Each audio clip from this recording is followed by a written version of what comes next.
Carlos Herrera Descalzi afirma el gas peruano no se debe exportar. 1. Carlos Herrera Descalzi habla claro sobre la gravedad del problema.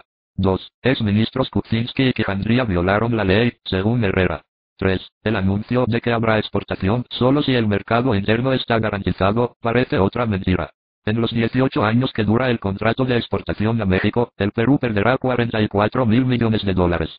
Ministro de Energía y Minas durante el gobierno de transición de Valentín Paniagua y actual decano del Colegio de Ingenieros, Carlos Herrera, quien como ministro firmó los contratos de Camisea el año 2001, advierte que el país enfrenta serios problemas porque no hay gas suficiente para satisfacer la demanda interna, debido a su exportación a México. Herrera denuncia que los contratos originales fueron ilegalmente cambiados, para favorecer los intereses de las empresas que quieren exportar el gas de Camisea y señala que el Estado debería tomar el control del gas y prohibir su exportación. Pregunta ingeniero Descalzi, ¿en cuántos años el Perú se quedará sin gas, si se mantiene la actual situación en la cual alrededor de la mitad de los 8.8 billones de pies cúbicos de gas que tiene el país se usa para la exportación? Respuesta: ya tenemos en este momento un serio problema de abastecimiento de gas. El gas ya comprometido, sin nuevos consumidores, representa 8.7 billones de pies cúbicos, es decir prácticamente todas nuestras reservas. El país ya no puede crecer en base al gas. Los que tienen gas en este momento van a seguir teniéndolo durante un tiempo, pero nadie más podrá acceder al gas. Por falta de gas, las plantas que deben cubrir la demanda eléctrica de los próximos años van a tener que usar diésel, lo que va a subir el precio de la electricidad. Pregunta: ¿cuándo comenzarán a quedarse sin gas la industria, las generadoras eléctricas, que ahora operan con el gas de Camisea? Respuesta: tendrán gas solamente hasta que terminen sus actuales contratos. No hay gas disponible para renovar los contratos existentes. Los contratos de la industria vencen el 2013 y 2014. Las generadoras eléctricas que ya tienen gas se quedarán desabastecidas a comienzos de los años 20. Las dos petroquímicas que hay tienen contratos hasta el 2032 y 2033. El consumo residencial en Lima e Ica tiene gas hasta el 2040. Eso sin incrementar el consumo actual. Pregunta: ¿y para cuántos años nos alcanzaría el gas si se anula la exportación? Respuesta: tomando en cuenta el incremento previsto de la demanda interna para los próximos años, que ahora por la exportación no se puede satisfacer, cada sector tendría gas para 10 años adicionales de lo que tiene ahora. Eso nos daría mayor tiempo para encontrar nuevas reservas y explotarlas. Pregunta: en unos años podemos estar en la paradoja de exportar gas y al mismo tiempo tener que importar gas para satisfacer la demanda interna. Respuesta: así es, lo cual es ridículo. Vamos a exportar gas barato y comprar gas caro. Con un precio internacional de 3,50 dólares por millón de BTU, ahora está por debajo de 3 dólares, el Perú vende el gas para la exportación a 0,15 dólares. Y con ese mismo precio internacional, que es referencial y al cual hay que agregarle los costos de licuefacción, transporte y regasificación, al Perú el gas le podría costar unos 10 dólares por millón de BTU, que es lo que ahora paga Chile. Esa es la situación a la que nos enfrentamos. Pregunta: ¿cuánto perderá el Perú por exportar el gas de Camisea? Respuesta: en los 18 años que dura el contrato de exportación a México, el Perú perderá 44.000 millones de dólares. Pregunta: si no hay gas suficiente para el mercado interno y la exportación, ¿por qué usted, cuando fue ministro de Energía y Minas, firmó los contratos de Camisea permitiendo la exportación? Respuesta: la exportación que nosotros autorizamos era una exportación condicionada, solamente se podía exportar gas si había reservas probadas para satisfacer el mercado interno por un horizonte permanente de 20 años cuantificados año a año.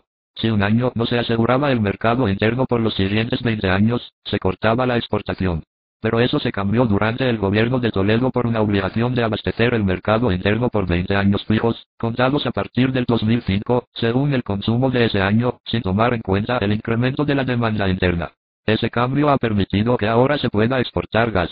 Pregunta: ¿con el contrato original hoy no se podría exportar gas? Respuesta: no.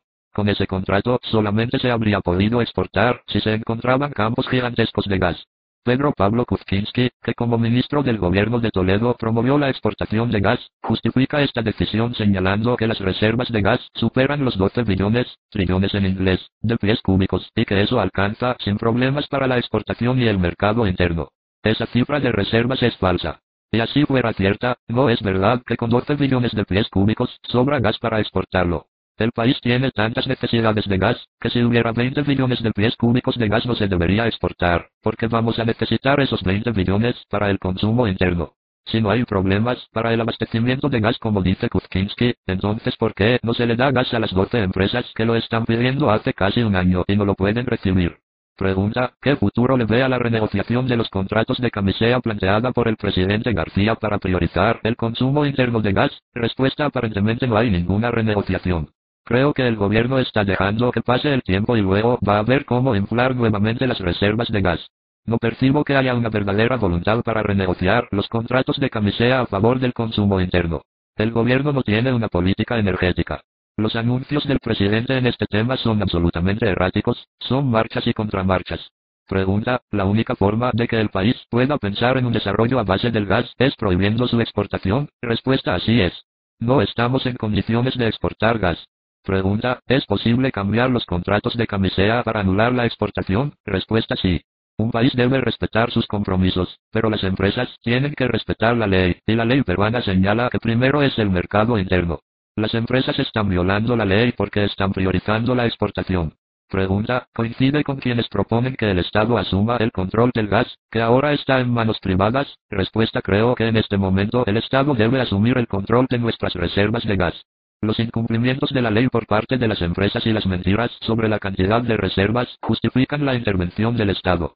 Respuesta, el cambio de la matriz energética a gas, alentado por este gobierno y el de Toledo, ha terminado siendo una farsa. Respuesta, sí, ha sido una farsa que nunca tuvo un rumbo definido y fue solamente una forma de llenarse de palabras sin saber qué se podía hacer.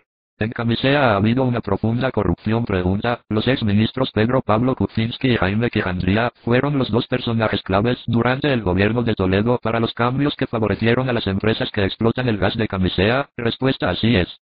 Kuczynski ha sido asesor de Untoil, empresa norteamericana que participa en la explotación y exportación del gas de Camisea. Como asesor de Untoil preparó la oferta de exportación del gas de Camisea que esa empresa presentó al Estado peruano y luego, como ministro, se sentó al otro lado de la mesa a discutir en representación del Estado lo que él había preparado para Untoil.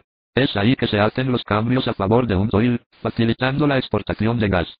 Quijandría fue asesor de TGP, transportadora de gas del Perú, y como ministro de Energía y Minas, favoreció al consorcio Camisea. Pregunta, la entrega a Perú LNG, exportadora del gas, del lote 56, descubierto por SEI, y que luego revirtió al Estado cuando esta empresa se retiró del país, ¿fue irregular? Respuesta, ese lote se había guardado para que sea la reserva estratégica del país, nunca se debió entregar. El gobierno de Toledo lo entregó a dedo para la exportación a Perú LNG, donde Untoil tenía el 70%. Luego de hacerse con ese lote, Untoil le vendió a Repsol el 20% de su participación en Perú LNG en $325 millones.